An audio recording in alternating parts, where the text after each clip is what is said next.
الذين آمنوا اتقوا الله حق تقاته ولا تموتن إلا وأنتم مسلمون يا أيها الذين آمنوا اتقوا الله وقولوا قولا سديدا يصلح لكم أعمالكم ويغفر لكم ذنوبكم ومن يطع الله ورسوله فقد فاز فوزا عظيما أما بعد فإن أصدق الحديث كتاب الله وخير الهدي هدي محمد صلى الله عليه وسلم وشر الأمور محدثاتها وكل محدثة بدعة وكل بدعة ضلالة وكل ضلالة في النار فقال ربنا جل وعلا بعد أعوذ بالله من الشيطان الرجيم يا أيها الناس اعبدوا ربكم الذي خلقكم والذين من قبلكم لعلكم تتقون وعن أبي هريرة رضي الله عنه قال أن رسول الله صلى الله عليه وسلم قال الله عز وجل أنفق عليك اللهم صل على محمد وعلى آل محمد كما صليت على إبراهيم وعلى آل إبراهيم إنك حميد مجيد اللهم بارك على محمد وعلى آل محمد كما باركت على إبراهيم وعلى آل إبراهيم إنك حميد مجيد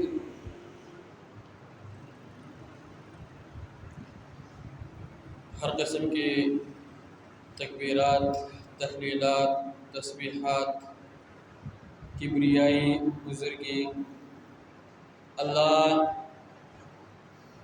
واحد لا شریک مالک الملک ذوالجلال والاکرام کے لیے ہیں کہ جس اللہ نے انسان کو ایک خاص مقصد کے لیے اس دنیا کے اندر پیدا فرمایا، درود و سلام محمد الرسول اللہ صلی اللہ علیہ وسلم کے ذات اقدس پر، جس کو رب العالمین نے انسانیت کے لیے رہبر و رہنما، ولی کامل بنا کر اس دنیا کے اندر مبعوث فرمایا، اور اس کا بھی ایک خاص مقصد تھا اللہ رب العالمین کا، اور وہ مقصد یہ تھا کہ انسانوں کا تعلق ان کے رب سے جوڑا جائے، انسان کا تعارف، انسان کو اللہ رب العالمین کا تعارف کروایا جائے، اور انسان کے دل کو اس کے رب کے ساتھ جوڑا جائے، جس کو شریعت میں عبادت کا نام دیا جاتا ہے۔ یعنی سمجھ یہ آئی کہ عبادت کا جو طریقہ ہے یہ محمد الرسول اللہ صلی اللہ علیہ وسلم نے کما حکم سمجھایا۔ اب جو بندہ عبادت کرنا چاہتا ہے، وہ عبادت اس کی نماز ہے، روزہ ہے، تجارت ہے، معاملات ہے، دنیا سے متعلق اور اس انسان کے زندگی سے متعلق جتنے بھی کام ہیں یہ سارے عبادت کے اندر آتے ہیں۔ اور ان سب کا طریقہ محمد رسول اللہ صلی اللہ علیہ وسلم نے سمجھا دیا۔ انسان نے نماز کیسی پڑھنی ہے، انسان نے تجارت کیسی کرنی ہے، انسان کی زندگی میں خوشی غمی آتی ہے، مسائل آتے ہیں، پریشانیاں آتی ہیں، اچھے برے دن آتے ہیں، ان کا کیسے سامنا کرنا ہے، محمد رسول اللہ صلی اللہ علیہ وسلم نے یہ سب سمجھا دیا ہے۔ اور اسی مقصد کے لیے اللہ رب العالمین نے اس نبی کی بعثت کی تھی۔ بہرحال انسانوں کو اللہ رب العالمین نے قرآن مجید کے اندر مخاطب فرمایا ایھا الناس اعبدوا ربکم الذی خلقکم والذین من قبلکم لعلکم تتقون۔ تمام انسانیت کو اللہ رب العالمین نے ایک ہی حکم دیا۔ دنیا کے اندر جو مذاہب ہیں، جو ٹولیاں بنی ہوئی ہیں دین کے نام پہ اور مذہب کے نام پہ، عقیدے کے نام پہ، پسند ناپسند کے نام پہ، اللہ رب العالمین کے ہاں کی کوئی حیثیت نہیں ہے۔ اللہ رب العالمین نے ایک ہی دین اس دنیا کے اندر نازل فرمایا الیوم اکملت لکم دینکم واتممت علیکم نعمتی ورضیت لکم الاسلام دینا۔ اللہ تعالیٰ نے انسانیت کے لیے اسلام کو اور خاص کر محمد رسول اللہ صلی اللہ علیہ وسلم کی امت کے لیے اسلام کو بطور دین پسند فرمایا۔ اگر میں چاہتا ہوں، آپ چاہتے ہیں کہ ہم اس دنیا کے اندر اس راستے پہ چلیں جو راستہ میرے رب کو پسند ہے، تو اسلام ہے۔ اسلام میرے محترم بھائیو اسلام ہے، اور اس اسلام کا اللہ کے ہاں، رسول اللہ صلی اللہ علیہ وسلم کے ہاں، قرآن مجید کے اندر، احادیث نبوی کے اندر اس اسلام کا دوسرا کوئی نام نہیں ہے۔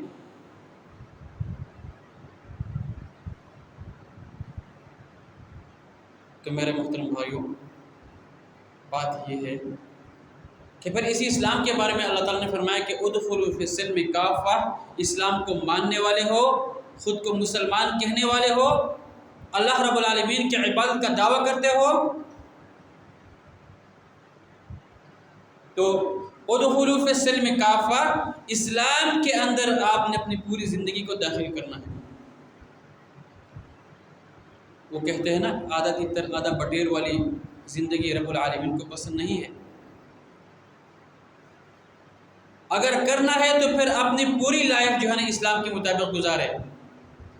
آپ کے زندگی سے متعلق جتنے بھی کام ہیں، آپ کی غمی خوشی ہے، آپ کا تجارت ہے، آپ کے گھریلو مسائل ہیں، آپ کے اجتماعی مسائل ہیں، آپ کے اپنے انفرادی مسائل ہیں، نجی معاملات ہیں، یہ سارے آپ نے اسلام کے رہنمائی کے مطابق گزارنے ہیں۔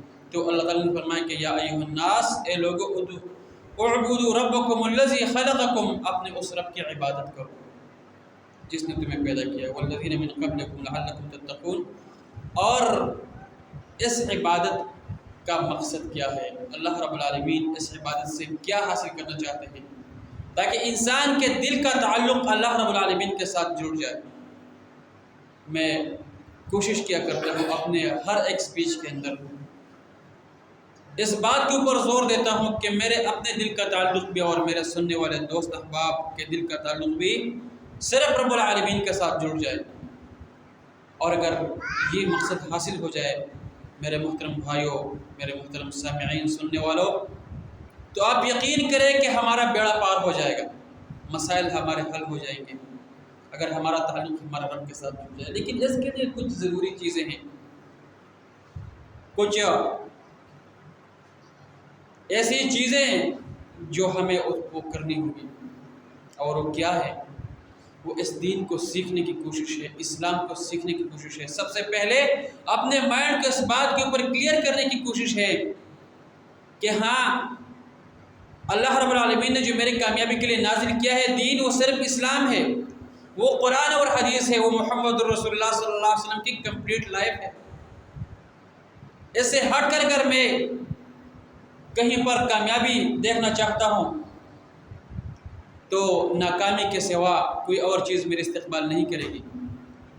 اور یہ بات اللہ رب العالمین نے اپنے کتاب کے اندر فرمائی، واضح فرمائی ایبتغون عندهم العزہ فإن العزة للہ جمیعا۔ یہ لوگ اسلام کو چھوڑ کے، دین کو چھوڑ کے اور طریقوں کے اندر عزت تلاش کرنا چاہتے ہیں، فإن العزة للہ جمیعا، عزت تو ساری کی ساری اللہ رب العالمین کے ہاں ہے۔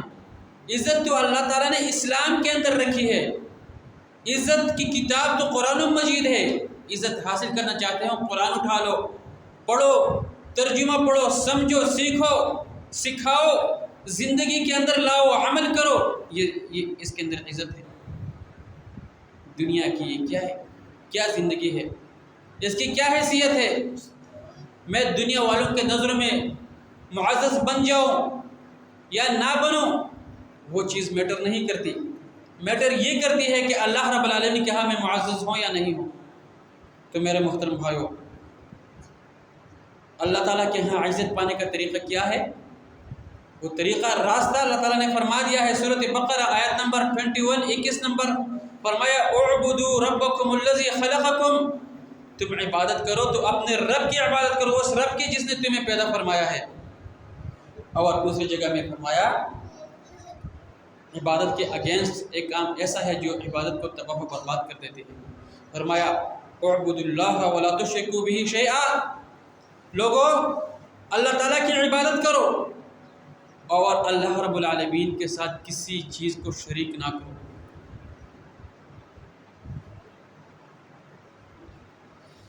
اللہ اکبر کبیرہ۔ عبادت، آج جو ہمارا موضوع ہے وہ مساجد سے متعلق ہے۔ عبادت کا چیپٹر ہم نے یہاں پر اس لیے شامل کیا ہے کہ مساجد کی تعمیر کا مقصد ہی یہ ہوتا ہے کہ انسان اپنے رب کی عبادت کو صحیح طریقے سے انجام پذیر کریں۔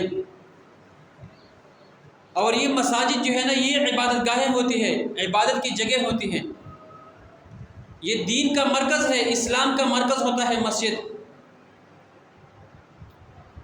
اور اس مسجد کے بارے میں اللہ تعالیٰ نے فرمایا انما یعمر مساجد اللہ من آمن باللہ والیوم الآخر۔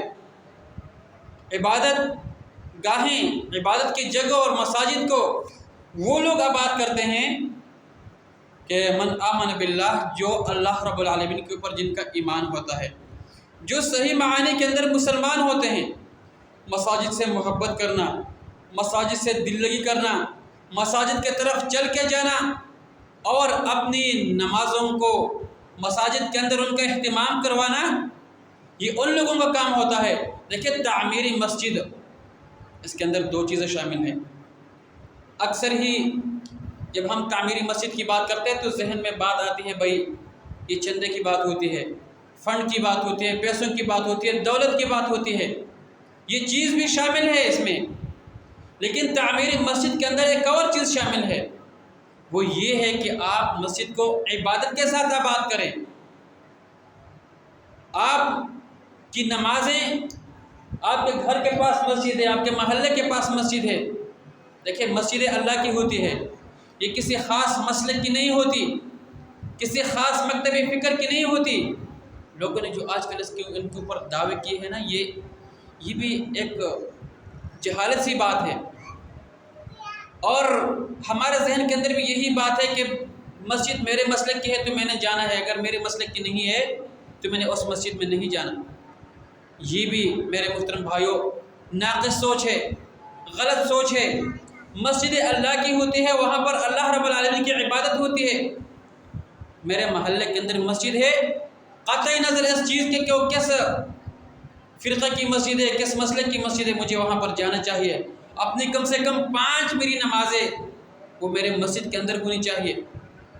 اگر میں صحت مند ہوں، میں گھر پہ ہوں، مجھے کوئی شرعی عذر نہیں ہے تو میری نماز مسجد کے اندر ہونی چاہیے۔ لیکن اس کے لیے ضروری ہے میرے محترم بھائیوں کہ پہلے ہمارا مائنڈ تو یہ بنے کہ 5 نمازیں میرے اوپر فرض ہیں، میں نے 5 نمازیں پوری پڑھنی ہے، یہ چیز ضروری ہے۔ ہماری زندگی کے اندر کیا ہوتا ہے، میں دیندار لوگوں کی بات کرتا ہوں، دنیا دار لوگوں کی بات نہیں کرتا، جن میں میرے محترم بھائیوں میں خود بھی شامل ہوں۔ سب سے پہلے میں یہ نصیحت اپنے آپ کو کرتا ہوں، ہماری نمازیں سب سے پہلے تو پوری نہیں ہوتی۔ 5 نمازوں میں سے بمشکل 4-3 ہم پڑھ لیتے ہیں، کچھ رہ جاتی ہے۔ تو میرے محترم بھائیوں، یہ نمازوں کا سب سے پہلے 5 نمازیں۔ دوسرے نمبر پر بات یہ ہے کہ نماز آپ کی ٹائم پہ ہونی چاہیے۔ فرمایا کہ اللہ تعالیٰ نے قرآن مجید کے اندر اس بات کی وضاحت فرمائی کہ نمازوں کو اللہ تعالیٰ نے اپنے ٹائم کے اوپر فرض کیا ہے۔ تو میرے محترم بھائیوں، نمازوں کے ٹائم کے بارے میں بھی ہمیں کلیئر ہونا چاہیے کہ نماز اس کے ٹائم کے اوپر ادا کرنا یہ بھی فرض ہے۔ رسول اللہ صلی اللہ علیہ وسلم کے بہت سارے احادیث کا مفہوم یہ ہے۔ فرمایا کہ ایک صحابی نے سوال کیا کہ ای الاعمال افضل، اللہ کے نبی اعمال میں سے بہترین عمل کون سا ہے؟ فرمایا الصلاۃ فی اول وقتها، نماز کو اس کے اول وقت کے اندر ادا کرنا۔ اکثر کیا ہوتا ہے کہ ہم انتظار کرتے ہیں اور اس انتظار کے اندر ہی ہماری نماز رہ جاتی ہے۔ میرے محترم بھائیوں، ایمان کا تقاضا یہ ہے، شریعت کا حکم یہ ہے کہ جو ہی نماز کا ٹائم ہو جائے فوراً ہی نماز کو ادا کر دو۔ اگر آپ نماز کے اندر سستی کرتے ہیں، اللہ تعالیٰ کی طرف سے کوئی بھی آزمائش آ سکتی ہے، مہمان کی صورت میں، کسی ضروری کام کی صورت میں آپ کی نماز رہ سکتی ہے۔ تو جو ہی نماز کا ٹائم ہو جاتا ہے، یہ ہمیں اپنی عادت بنا دینی چاہیے کہ جو ہی نماز کا ٹائم ہو فوراً ہم کھڑے ہو جائیں، نماز کو ادا کر دیں، مسجد میں پہنچیں۔ اور جب اذان ہو جاتی ہے تو میرے محترم بھائیوں، اذان جب ہو جاتی ہے پھر تو ہمیں دنیا جہان کے سب کاموں کو چھوڑ کر مسجد کی طرف جانا چاہیے۔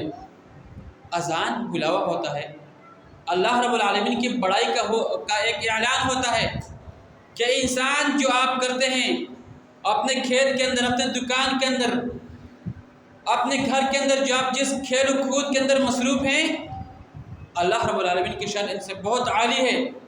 اللہ تعالیٰ کا حق بہت زیادہ ہے کہ آپ اللہ رب العالمین کے حق کو ادا کرنے کے لیے اپنے آپ کو حاضر کر دیں۔ یہ اذان کا مقصد ہوتا ہے، اور اذان کے اندر یہی اعلان ہوتا ہے۔ تو میرے محترم بھائیوں، صحابہ کرام رضوان اللہ علیہم اجمعین کی عادت یہ ہوا کرتی تھی کہ جب اذان ہو جاتی تھی تو ان کے سب کام وہاں پہ رک جاتے اور مسجدیں آباد ہو جاتی تھی۔ بہت سارے سلف، جن میں سے سعید بن المسیب رحمہ اللہ تعالی، ان کے بارے میں یہ آتا ہے کہ انہوں نے فرمایا کہ میرے سے کبھی پہلے مسجد میں گیا نہیں یہ بندہ، اور میرے سے بعد میں کوئی بندہ مسجد سے باہر نہیں آیا، یعنی مسجد کے اندر زیادہ ٹائم گزارنا۔ ہم مسجد میں آتے ہیں، ہمارے ایمان کی کمی ہے، ایمان کمزور ہے، مسجد کے اندر ہم بور ہو جاتے ہیں، ذہن ہمارا تنگ ہو جاتا ہے، ہماری کوشش ہوتی ہے کہ ہم باہر نکلیں، کیونکہ ہماری زبانیں عادی ہوئی ہوتی ہے فضول باتوں کی، بے مقصد لا یعنی باتوں کی، وہ مسجد میں ہمیں نہیں ملتی۔ مسجد میں اکثر لوگ عبادت کے لیے آئے ہوئے ہوتے ہیں، وہ اپنے رب سے ہم کلام ہوتے ہیں، ذکر و اذکار کے اندر سبحان اللہ، الحمدللہ، لا الہ الا اللہ، اللہ اکبر، یہ ذکر و اذکار کے اندر اب ہمیں وہاں پر اپنے اس زبان کو مس یوز کرنے کے لیے ٹائم نہیں ملتا، پھر ہمیں کوشش ہوتی ہے کہ ہم باہر نکلیں۔ آئیے میں رسول اللہ صلی اللہ علیہ وسلم کی ایک حدیث آپ کے گوش گزار کرنا چاہوں گا۔ میرے نبی نے فرمایا کہ من حسن الاسلام المرء ترکہ ما لا یعنیہ، کہ ایک مسلمان کا بہترین اسلام وہ ہوتا ہے کہ جو بے مقصد چیزیں چھوڑ دیتا ہے، ایسی چیزیں، ایسی گفتگو، ایسے مجالس، ایسے کام جو اس کے مقصد کے نہیں ہوتے، وہ چھوڑ دیتا ہے، اس سے دور ہو جاتا ہے، تو اچھا مسلمان ہے، بہترین مسلمان ہے۔ تو میرے محترم بھائیوں، یہ چیزیں ہمیں سیکھنی ہے، ہمیں کوشش کرنی چاہیے کہ ہم ان چیزوں کو سیکھیں، یہ دین ہے۔ یہ اسلام ہے، یہ اللہ رب العالمین کا حکم ہے، یہ محمد رسول اللہ صلی اللہ علیہ وسلم کا طریقہ ہے۔ تو میرے محترم بھائیو، تعمیر مسجد میں یہ بالاولا یہ چیز آتی ہے کہ ہم اپنے عبادات کے ساتھ مسجدوں کو آباد کریں۔ آج کل کیا ہوتا ہے، مسجدیں بڑی خوبصورت بنی ہوئی ہوتی ہے، اس کے اندر قمقمیں، ٹائلیں اور اس کی تعمیر و آرائش کے اندر ماشاءاللہ بڑا پیسہ لگایا جاتا ہے، لیکن مسجد عبادات سے خالی ہوتی ہے۔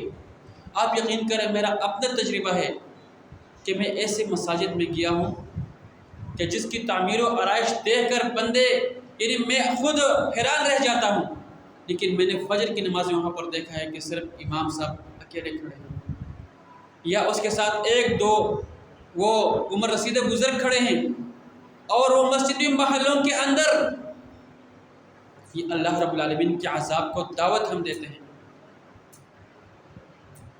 ظہر کی نماز دیکھیں، عصر کی نماز دیکھیں، مسجد ویران پڑی ہوتی ہے، اور قرآن مجید کے اندر ہم پڑھتے ہیں کہ انما یعمر مساجد اللہ من آمن باللہ والیوم الآخر۔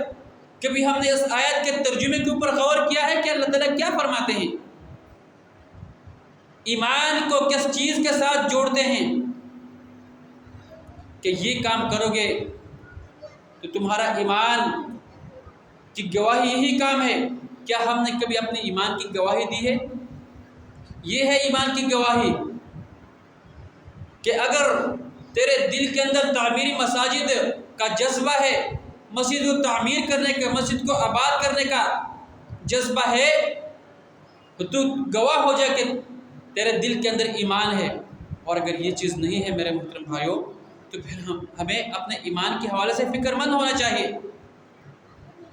ہمارے گھروں کے پاس مساجد ہوتی ہے، بڑے دیکھیں، آپ کے گھر میں ایک ماچس کی ڈبی نہیں ہوتی، آپ پیدل جا کے سردی کا خیال نہیں کرتے، گرمی کا خیال نہیں کرتے، گھر میں آپ کو چائے کی ضرورت ہے، آپ جا کے دکان سے ماچس کی ڈبی تو لے آتے ہیں، لیکن اذان ہو جاتی ہے، اللہ اکبر کی صدا، اشہد اللہ الہ الا اللہ کی صدا، اشہد ان محمد رسول اللہ کی صدا، حی علی الصلاۃ، کامیابی کی طرف آ جاؤ، یہ صدائیں آپ کے کانوں سے گزرتی ہے لیکن آپ کے دل تک نہیں پہنچتی۔ اس کے دو وجوہات ہیں میرے محترم بھائی۔ پہلی وجہ تو یہ ہے کہ ہم وہی علاقائی مسلمان ہیں اور وہی خاندانی مسلمان ہیں، عقیدہ اور ایمان کی بنیاد پر، عمل کی بنیاد پر مسلمان نہیں ہیں۔ ہمیں ان الفاظ کا پتہ ہی نہیں ہے کہ اللہ اکبر کا معنی کیا ہے، اشہد اللہ الہ الا اللہ، اشہد ان محمد رسول اللہ، حی علی الصلاۃ، حی علی الفلاح، اس کا معنی اور مطلب کیا ہے، پہلے تو ہمیں اس چیز کا پتہ نہیں ہے، اور جب یہاں پتہ نہیں ہے تو اسی کی بنیاد پر ہمارا ایمان کمزور ہے، ہمیں اس اہمیت کا ادراک نہیں ہے۔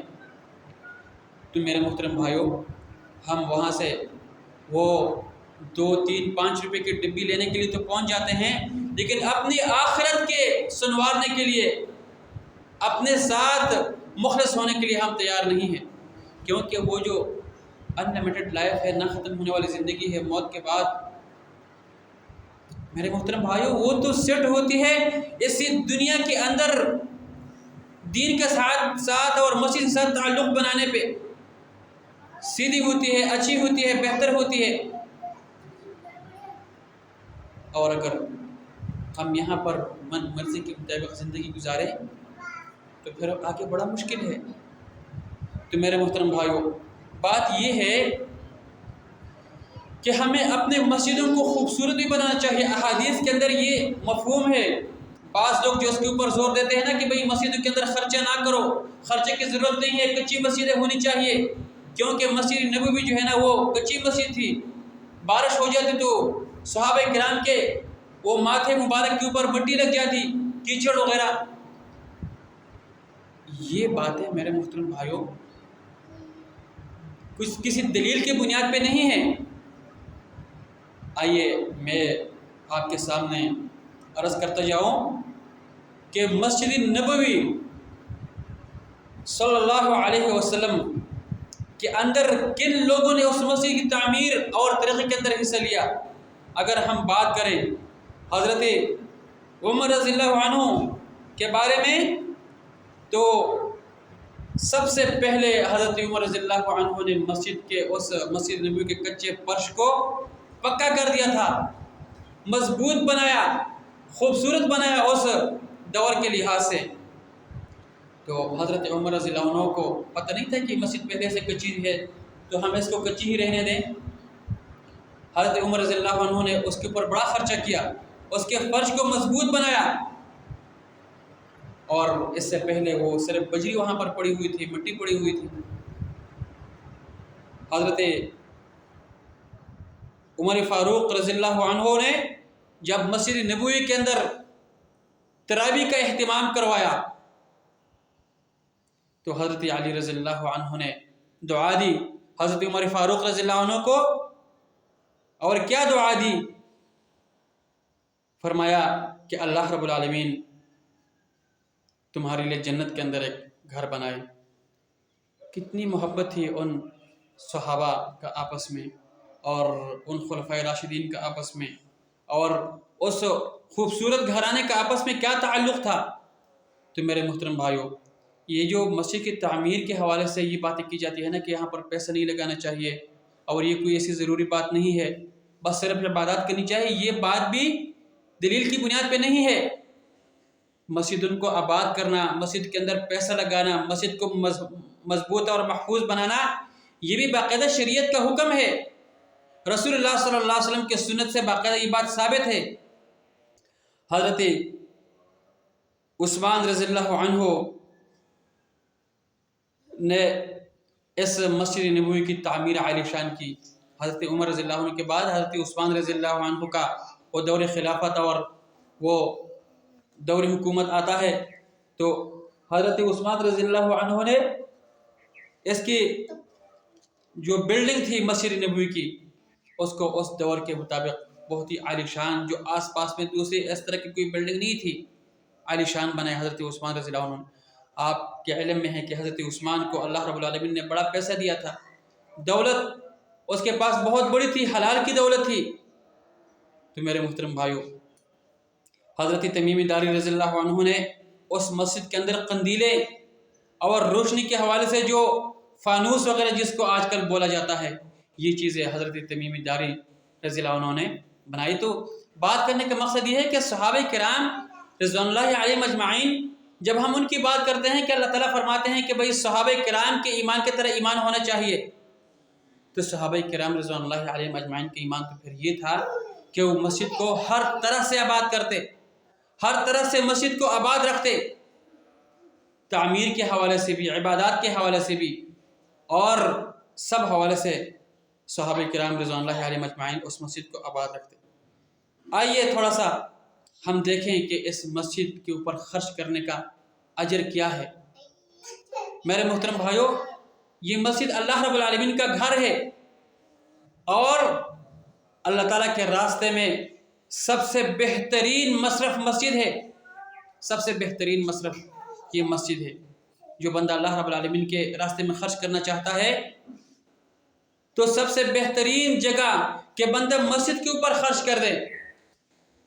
مسجد کی دیواریں کچی ہے، مسجد کے چھت کا معاملہ ہے، مسجد کے اندر نمازیوں کے سکون کے لیے اور نمازیوں کو ایک ان کو یعنی فیسلٹیز دینے کے لیے کوئی بھی کام ہو، وہ گرمیوں کے اندر پنکھے اور ٹھنڈی ہوا کا بندوبست کرنا ہو، وہ سردیوں کے اندر وہاں پر گرم ماحول مہیا کرنا ہو، وہ نمازیوں کے کپڑے بچانے کے لیے قالین اور دری کا معاملہ ہو، یہ ساری چیزیں جناب وہ تعمیر مسجد کے اندر آتی ہے۔ مسجد کے اندر قاری صاحب، ان کا تنخواہ، ان کے کھانے پینے کی تمام چیزیں یہ مسجد کی تعمیر کے اندر آتی ہے، اور اللہ رب العالمین کے راستے میں خرچ کرنے کا سب سے ایک اعلیٰ اور ارفع جو ہے نا مصرف اور مقام وہ مسجد ہے۔ حضرت ابی ہریرہ رضی اللہ عنہ، بچے شور نہ کریں، ان کو تھوڑا خاموش رکھیں۔ حضرت ابو ہریرہ رضی اللہ عنہ کی حدیث ہیں صحیح بخاری شریف کے اندر، فرمایا کہ اللہ کے نبی صلی اللہ علیہ وسلم نے فرمایا انفق علیک، باقاعدہ فرمایا ابن آدم کا نام لیا کہ ابن آدم انفق علیکا، تم میرے راستے میں خرچ کر، میں تجھے مال دیتا رہوں گا۔ دیکھیں یہ دنیا کی فانی دولت ہے، انسان کی بڑی پراپرٹی ہوتی ہے، مال ہوتا ہے، زمینیں ہوتی ہے، گھر جائیداد ہوتے ہیں۔ انسان کا دنیا سے جانے کے ساتھ ہی ساری چیزیں ختم ہو جاتی ہے، فانی ہے۔ اللہ تعالیٰ فرماتے ہیں کہ اے میرے بندے، یہ جو فانی چیزیں میں نے آپ کو دی ہے، جو آپ کے جانے کے ساتھ ہی آپ کے نام سے ہٹ جائے گی، یہ اس کا سودا کر دے میرے ساتھ، یہ میرے راستے میں خرچ کر دے، انفق علیکا، میں تجھے اور زیادہ دوں گا۔ اللہ تعالیٰ نے قرآن مجید کے اندر مثال بیان فرمایا کہ ایک دانہ تم زمین کے اندر ڈالتے ہو، اس دانے سے جو پودا اگتا ہے اس کے اندر 7 سٹے پیدا ہوتے ہیں، اور ان ہر ایک سٹے کے اندر 100 دانے نکلتے ہیں۔ یعنی آپ نے ایک دانہ ڈالا ہے، اس سے 7 سٹے پیدا ہو گئے ہیں، اور 7 سٹوں کے اندر 100 دانے ہیں۔ یعنی ایک نیکی کے بدلے اللہ تعالیٰ فرماتے ہیں کہ میں 700 تک نیکیاں آپ کو دے سکتا ہوں۔ اور ایک اور مقام فرمایا کہ وعند اللہ المزید، اے میرے بندے، تیرے دل کے اندر جتنا اخلاص ہے، للہیت ہے، تیرا مال حلال کا ہے، اور اللہ رب العالمین کو راضی کرنے کا آپ کے دل کے اندر جتنا ایک تڑپ ہے، اس حوالے سے میں 700 سے بھی آگے کر کے پھر جتنے میری مرضی آپ کو اجر دوں گا۔ رب العالمین پھر اپنے شان کی مطابق اجر دیتے ہیں۔ تو میرے محترم بھائی فرمایا کہ انفق علیکا، میرے بندے میرے اوپر خرچ کر، میں تجھے مال دیتا رہوں گا، جتنا خرچ کرتا رہو گے، جتنا خرچ کرتے رہو گے، اس کے بدلے میں اتنا ہی میں دیتا رہوں گا۔ رسول اللہ صلی اللہ علیہ وسلم نے فرمایا کہ جو صدقہ ہوتا ہے اللہ رب العالمین کے راستے میں، جو آپ مال دیتے ہیں، یہ اللہ رب العالمین کے غصے کو ٹھنڈا کرتی ہے، اللہ تعالیٰ کے رحمت کو ابھارتی ہے۔ رسول اللہ صلی اللہ علیہ وسلم کی عادت ہوا کرتی تھی کہ جب بھی کوئی مشکل آتی تو اللہ کے نبی صدقہ کرتے، اور یہی نصیحت درس اللہ کے نبی نے اپنے امتوں کو دیا ہے۔ آپ یقین کریں، جب بھی کوئی مشکل آ جائے آپ کے اوپر، گھر میں کوئی مسئلہ ہو، کوئی پریشانی ہو، آپ اللہ رب العالمین کی رضا کے لیے دل کے اندر یہ لائے کہ اللہ تعالیٰ میں آپ کے ساتھ سودا کرتا ہوں، میرا یہ مسئلہ ہے، پریشانی ختم کر دیں۔ آپ اللہ تعالیٰ کے راستے میں صحیح مناسب جگہ پہ خرچ کریں، یقین کریں کہ آپ کے وہ مسائل و پریشانی ختم ہو جائے گی۔ اللہ رب العالمین، پریشانی کیوں آتی ہے؟ آزمائش ہوتی ہے، اللہ رب العالمین کی غصے کی نشانی ہوتی ہے۔ تو میرے محترم بھائیوں، رسول اللہ صلی اللہ علیہ وسلم نے فرمایا کہ یہ جو اللہ تعالیٰ کے راستے میں صدقہ ہوتا ہے، یہ اللہ تعالیٰ کے غصے کو کم کرتا ہے۔ تو میرے محترم بھائیوں، فرمایا کہ ید اللہ ملآیا ولا یغیظہما نفقتہ، کہ اللہ رب العالمین کے ہاتھ بڑے کھلے ہیں، اور اللہ رب العالمین جتنے بھی خرچ کرتا ہے، اللہ تعالیٰ کے خزانوں کے اندر کمی نہیں آتی۔ فرمایا کہ آپ دیکھتے نہیں ہیں کہ کب سے رب العالمین پوری کائنات کے اوپر خرچ کرتا ہے، پوری کائنات کے اوپر خرچ کرتا ہے، لیکن اللہ رب العالمین کے خزانوں میں کمی نہیں آئی۔ میرے محترم بھائیوں، اللہ تعالیٰ کس طریقے سے خرچ کرتا ہے، میں ایک مثال دیتا ہوں۔ سمندر کے اندر ایک مچھلی ہے، معافی چاہتا ہوں اس کا نام میرے ذہن سے نکل گیا، لیکن یہ ایک بیرونی ٹور پہ جو لوگ گئے تھے، انہوں نے وہاں پر یہ کہانی سوشل میڈیا کے اوپر ڈالی، اور وہاں سے میں نے پڑھی۔ ایک مچھلی ہے جو ڈیلی وہ 25 ٹن گوشت کھاتی ہے، ایک مچھلی ہے سمندر کے اندر 25 ٹن گوشت کھاتی ہے۔ یہ گوشت اللہ تعالیٰ مطلب اس سمندر کے اندر، اور ایک دفعہ نہیں، مطلب روزانہ 1-2 دفعہ اس کو اتنا گوشت ملتا ہے۔ آپ دیکھیں اتنی مخلوقات ہیں۔ رمضان کے اندر صرف ایک افطاری جب ہم اپنے دوست و رشتہ داروں کے لیے ایک افطاری کا بندوبست کرتے ہیں، کتنا مشکل ہوتا ہے، کتنی پریشانی ہوتی ہے۔ مطلب ایک اجر کا کام ہوتا ہے، ثواب کا کام ہوتا ہے، لیکن اس کے اوپر محنت کتنی ہوتی ہے، انسان کو کتنی زیادہ تھکاوٹ اس پہ ملتی ہے۔ لیکن رب العالمین وہ صرف انسان نہیں، جانور اور یہ جتنے بھی ہمیں نظر آتے ہیں نا، یہ پودے، یہ جو ہریالی ہمیں نظر آتی ہے، اس کو بھی خوراک کی ضرورت ہوتی ہے میرے محترم بھائی۔ صرف ایک گیس جو انسان جس گیس کو استعمال کرتا ہے، جس کو ہم آکسیجن بولتے ہیں، اب یہ انسان کے لیے تو آکسیجن ہے، اب دیگر جو مخلوقات ہیں ان کے لیے، ہر ایک کے لیے ایک اپنا اپنا گیس ہے جو ان کے صحت کے لیے بہتر ہے میرے محترم بھائیو۔ یہ ان کے مقدار کے مطابق وہ آکسیجن اور وہ ان کو وہ گیس مہیا، یہ بھی سارا رزق ہے۔ اصل میں ہم یہ جو رزق اور عبادت کا چیپٹر ہے نا، یہ بہت وسیع ہے، لیکن ہم نے اس کو کلوز کر دیا ہے۔ عبادت صرف ہم نے نماز اور روزے کو عبادت سمجھا ہے، رزق ہم صرف اسی چیز کو سمجھتے ہیں جو ہم کھاتے ہیں، جو ہم پہنتے ہیں، جو ہم استعمال کرتے ہیں۔ ہمارے جو دوست احباب ہیں وہ بھی رزق ہے، اللہ رب العالمین نے ہمیں دیے ہیں۔ جو ہمارے رشتہ دار ہیں، جو والدین ہیں، جو بہن بھائی ہیں، یہ بھی اللہ رب العالمین کی طرف سے عطا ہے، یہ بھی رزق کے اندر آتا ہے۔ تو میرے محترم بھائیوں، اللہ رب العالمین اپنے مخلوق کو زندہ رکھنے کے لیے کتنے کچھ کرتا ہے۔ پھر اللہ تعالیٰ فرماتے ہیں کہ بندے میں تیرے مال کو بڑھاؤں گا، لیکن جو میں نے دیا ہے اس مال کو میرے راستے میں خرچ کرنے کی کوشش کر۔ یقین کرے جب ہم اس چیپٹر پر بات کرتے ہیں نا، تو مجھے یاد آتا ہے کہ ہمارے رشتہ داروں کے اندر کتنے لوگ مجبور ہوتے ہیں، ہمارے اپنے قریب ترین رشتہ داروں کے اندر، جس کو ہم بہن کہہ سکتے ہیں، بھانجے کہہ سکتے ہیں، تائی چاچا کہہ سکتے ہیں، اپنے بھائی کہہ سکتے ہیں۔ ہم تھوڑا سا دیکھیں اپنے رشتہ داروں کے اندر کتنے لوگ مجبور ہیں۔ ہم صدقے تو کر لیتے ہیں، مساجد کو آباد کرنے کے لیے بھی صدقے کر لیتے ہیں، اور جناب اس دور میں اگر آپ دیکھیں تو جہاں پر بیل دوڑ ہوتی ہے وہاں پر ہم کتنے لگا لیتے ہیں، جہاں پر یہ مرغوں کی لڑائی ہوتی ہے وہاں پر کتنے پیسے لگا لیتے ہیں، جہاں پر کوئی سیاسی ایک وہاں پر بیٹھک ہوتی ہے وہاں پر کتنے لگا لیتے ہیں۔ لیکن کبھی ہم نے سوچا ہے کہ میرے اپنے رشتہ دار کتنے ایسے افراد ہیں جن کو ضرورت ہے تاکہ میں ان کے اوپر خرچ کروں، جو محتاج ہے، میرے پیسے کے محتاج ہیں، جن کے اوپر میں خرچ کر سکتا ہوں لیکن میں نہیں کر رہا۔ میرے محترم بھائیوں، اللہ کے نبی صلی اللہ علیہ وسلم کی حدیث کا مفہوم ہے، فرماتا ہے کہ ایک صدقہ وہ ہے جو آپ اپنے رشتہ داروں سے باہر کرتے ہیں تو صرف ایک صدقہ ہے، اور وہ صدقہ جو آپ اپنی رشتہ داری کے اندر کرتے ہیں وہ دو اس کے اجر، ڈبل اجر ملتے ہیں۔ ایک تو صدقے کا اجر مل جاتا ہے، اور دوسرا صلہ رحمی کا، کہ آپ نے جو ایک رشتہ دار ہونے کے ناطے اس کے اوپر خرچ کیا ہے اس کا ایک علیحدہ سے اجر ہے۔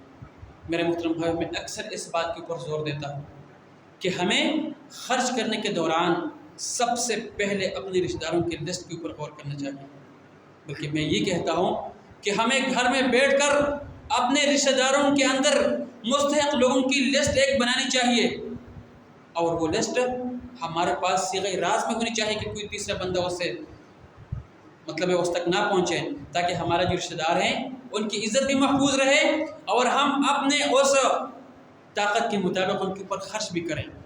دیکھیں، اللہ رب العالمین نے اگر مجھے مال دیا ہے، مجھے اللہ تعالیٰ نے دولت دی ہے، طاقت دی ہے، اللہ تعالیٰ میرے اس کمزور رشتہ دار کی بھی دے سکتا تھا، لیکن اللہ تعالیٰ نے مجھے یہ طاقت دے کر مجھے آزمانا چاہتا ہے، اور پھر اپنے نبی کے زبان سے اور اسلام کے اندر، قرآن مجید کے اندر مجھے بہت دفعہ یہ حکم دیا ہے کہ میرے بندے میرے راستے میں خرچ کر، تیرے مال کو بڑھا دوں گا۔ تو اکثر جب ہمیں مال مل جاتا ہے نا، پیسے مل جاتا ہے، پھر غریب لوگ رشتہ دار ہمارے بالکل ہم ان کو بھول جاتے ہیں، پھر ہم ایک اور دنیا کے اندر پرواز کرتے رہتے ہیں۔ نہیں میرے محترم بھائیو، ہمیں ان چیزوں کو یاد رکھنا چاہیے۔ اپنے سابقہ جو ہم وہ زندگی گزارتے تھے جو آج میری ماشاءاللہ اچھی زندگی ہے، اور ایک دور تھا کہ میں بڑی کمزور زندگی گزارتا تھا، تو میرے محترم بھائیوں، ہمیں اس زندگی کو سامنے رکھتے ہوئے، اپنے ان مجبوریوں کو یاد کرتے ہوئے، اپنے ان رشتہ داروں کے اوپر ہمیں خرچ کرنا چاہیے۔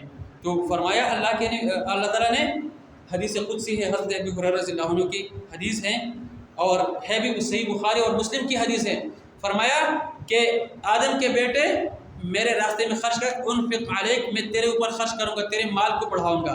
تو میرے محترم بھائی، ہمیں کوشش کرنی چاہیے کہ ہم اللہ رب العالمین کے راستے میں خرچ کریں، وہ مسجد ہو، مدرسہ ہو، وہ ہمارے رشتہ دار ہوں، جہاں پر بھی ضرورت ہو ہمیں اپنے مال کو خرچ کر دینا چاہیے۔ اور اس کے ساتھ ساتھ میرے محترم بھائیوں، مساجد کی تعمیر کے حوالے سے ہمیں کم سے کم ہماری 5 نمازیں، اول نمبر پہ تو ہماری 5 نمازیں پوری ہونی چاہیے، 5، دوسرے نمبر پر ہماری وہ 5 نمازیں مسجد کے اندر ہونی چاہیے۔ یہی تعمیری مسجد کا مقصد اور مطلب ہے، اور اسی لیے اللہ تعالیٰ نے فرمایا کہ انما یعمر مساجد اللہ من آمن باللہ والیوم الآخر، کہ مسجد کو تعمیر وہی لوگ کرتے ہیں جو اللہ کے اوپر ایمان رکھتے ہیں اور آخرت کے اوپر ایمان رکھتے ہیں۔ تو ہمیں مسجدوں کے اندر اپنے جیب کو بھی کھول دینے چاہیے، اور اپنے وقت کے ساتھ، اپنے جسم کے ساتھ، اپنے نمازوں کے ساتھ، اپنی عبادت کے ساتھ بھی ہمیں مسجدوں کو آباد کرنا چاہیے۔ رب العالمین سے دعا ہے کہ جو میں نے کہا اس میں پہلے مجھے پھر میرے سننے والوں کو اس کے اوپر عمل کرنے کی توفیق دے۔ وآخر دعوانا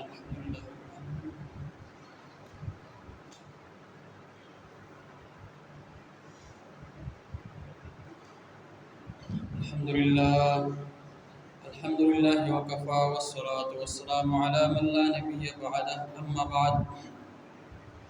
بعض دوستوں نے توجہ دلائی تھی کہ اس دور میں بہت سارے لوگ ایسے ہیں جو اسلام کو بدنام کرنے کی کوشش کرتے ہیں، اسلام کے اوپر مختلف قسم کے بلیم اور الزامات لگا کر اسلام کو چھوڑ دیتے ہیں۔ تاکہ اس حوالے سے بات کی جائے تو انشاءاللہ کوشش ہوگی کہ آئندہ جو میں اس بات کے اوپر غور کیا جائے کہ یہ جو لوگ اسلام کو چھوڑ کر باہر جاتے ہیں، ان کے دروازے کون سے ہیں، وہ محرکات اور وہ اسباب، وہ ریزنز کون سے ہیں کہ جن کو یہ موقع مل جاتا ہے کوئی اسلام کو چھوڑ کر مطلب بے دین بھی ہو جاتے ہیں، اور پھر اسلام کو بدنام کرنے، اسلام کے اوپر الزام، اور پھر ملک پاکستان کو جو نا خراب اور بدنام کرنے کی کوشش کرتے ہیں۔ تو انشاءاللہ آئندہ جو میں اس بات کے اوپر بھی اسی بات کے اوپر انشاءاللہ ہم گفتگو کریں گے کہ اسلام جو چھوڑتے ہیں اللہ رب العالمین کے ہاں ان کا کیا ایک سزا ہے، اور اسلام جو لوگ چھوڑتے ہیں وہ کیوں چھوڑتے ہیں، وجہ کیا ہوتی ہے، ان کے ریزنز اور ان کے اس ایجوکیشن کے اندر کہاں کہاں پر نقصان ہے اور نقص ہے کہ جس بنیاد پر مطلب ہے کہ وہ اسلام کو چھوڑ کر باہر جاتے ہیں، اور حکومتی اداروں کا اور ہمارے سوشل میڈیا پر ہم اس کے اندر کیا کردار ادا کر سکتے ہیں۔ تو انشاءاللہ آئندہ جو اس کے اوپر بات ہوگی۔ اللہ رب العالمین سے دعا ہے کہ اللہ تعالیٰ نے ہمیں جو اسلام کے اوپر زندگی دی ہے تو اللہ تعالیٰ ہمیں اسلام کے اوپر ہی اللہ تعالیٰ ہمیں موت دے، اللہ تعالیٰ ہمیں اسلام کے اندر زندگی دے اور اسلام کے اوپر موت دے۔ هذا ما عندي وآخر دعوانا الحمد لله۔